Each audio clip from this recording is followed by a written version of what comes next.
자, 이제 의사표시 합시다. 157페이지. 얘는 넘어가서 2번. 별표.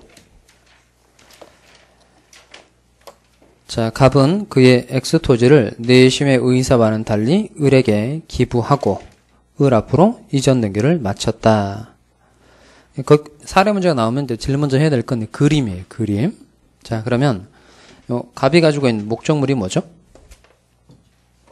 갑은 뭐 가지고 있죠? X토지 가지고 있죠. 그림 그려야 돼요. 갑이 X토지를 가지고 있고 그 다음에 을에게 이제 기부했다는 거예요. 기부. 그러니까 증여계약 생각하시면 돼요. 자, 그래서 을 앞으로 소유권 이전 등기가 됐다 이겁니다. 그런데 문제에서 중요한 부분은 뭐죠?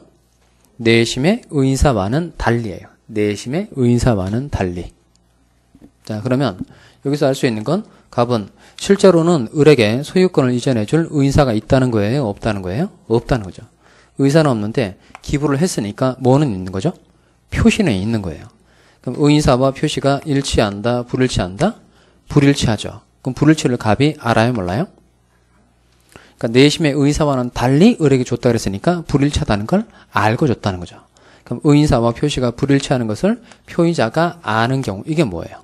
이게 비진이 표시죠. 비진이 표시. 자, 그러면 주어진 사실관계를 읽어보니까 갑이 한 의사 표시는 어디에 해당한다는 거예요?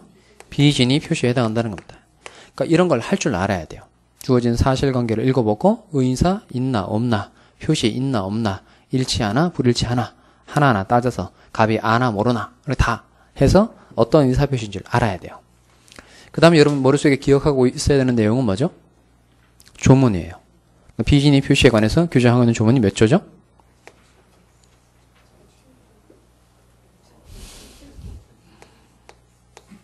(107조죠) 자, 그 다음 107조는 이제 1항 2항으로 되어 있어요. 자, 1항은 본문 단서로 되어 있네요.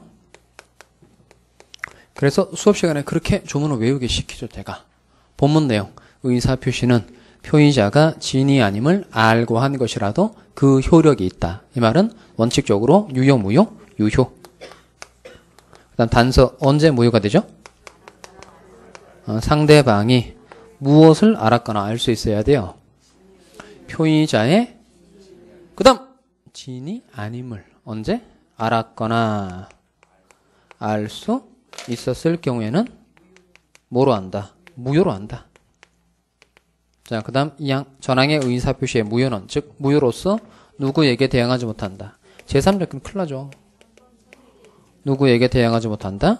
선의의 제3자에게 대항하지 못한다. 이렇게 되어 있어요. 그러니까 주어진 사실관계를 읽어보고 어떤 의사표시인 줄 할 줄 알아야 된다. 그리고 조문 외우고 있다가 사례에 적용해서 지문에 적용해서 이제 푸는 거예요. 자, 여기까지가 이제 사례 문제를 풀기 위한 기초 지식이에요. 그러니까 올해 시험은 이런 것들을 잘 해야 된다는 거예요.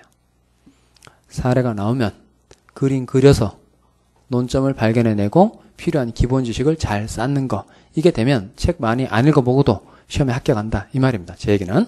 자, 그러면 1번. 자, 갑의 의사 표시는 무효이므로 끊고 O예요? X예요? 벌써 X라는 걸 알 수 있죠? 그럼 무효이다라는 말이 나오려면 뭐가 돼야 돼요?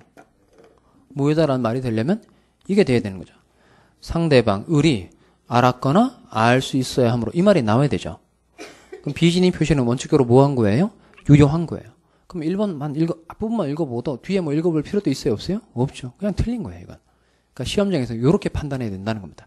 그래서 많은 지식이 필요 없고 정확하게 알고 있는 지식 몇 개만 가지고도 문제 풀 수 있다는 겁니다. 대신 정확하게 외우셔야 돼요. 그래서 이론 시간에 자꾸 훈련하는 겁니다.